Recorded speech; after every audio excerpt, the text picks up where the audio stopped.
Hey everybody, this is JJ with Merit Plumbing in Sarasota, Florida. Just wanted to do a real quick video for you about flushing your tank style water heater.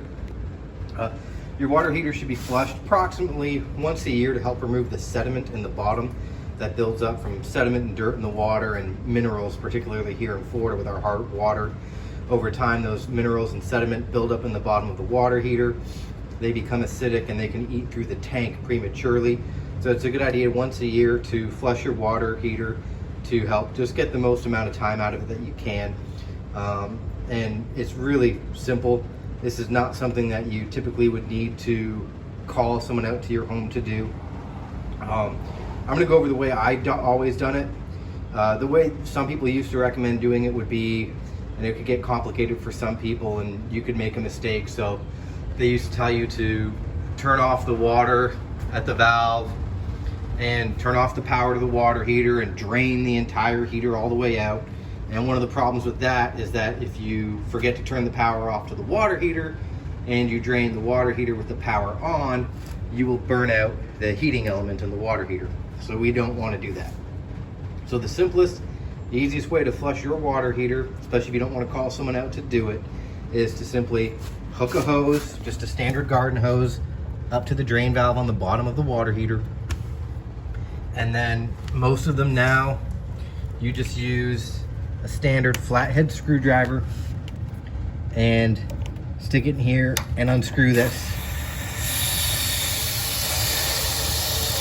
And so you can hear the water pressure that feeds the water heater, flushing all the dirt out from the bottom of the heater. So that's all I do, is I put a garden hose on it, open up that valve, let it run for about 10 minutes, let the water pressure naturally push everything out. Then you don't have to worry about turning off the power, draining the whole thing down, possibly burning out an element. Just hook up your garden hose, open that valve, let it run for 10 minutes, close that valve, wrap up your water hose, your garden hose, and you're all done. One more thing I'll show you on this water heater is these flexible hoses that some people have been putting on in the last few years.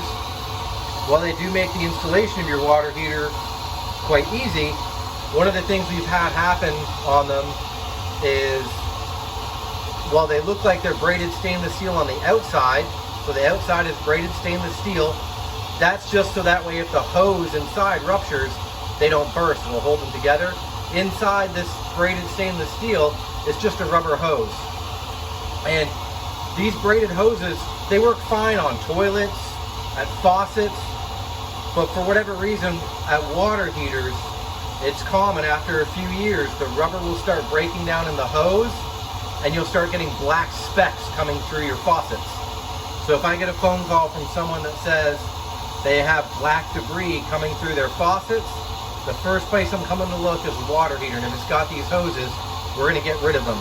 So this is a job I'm wrapping up that's a remodel. Someone else had hooked up these just temporarily to get the water heater back on while it was moved out.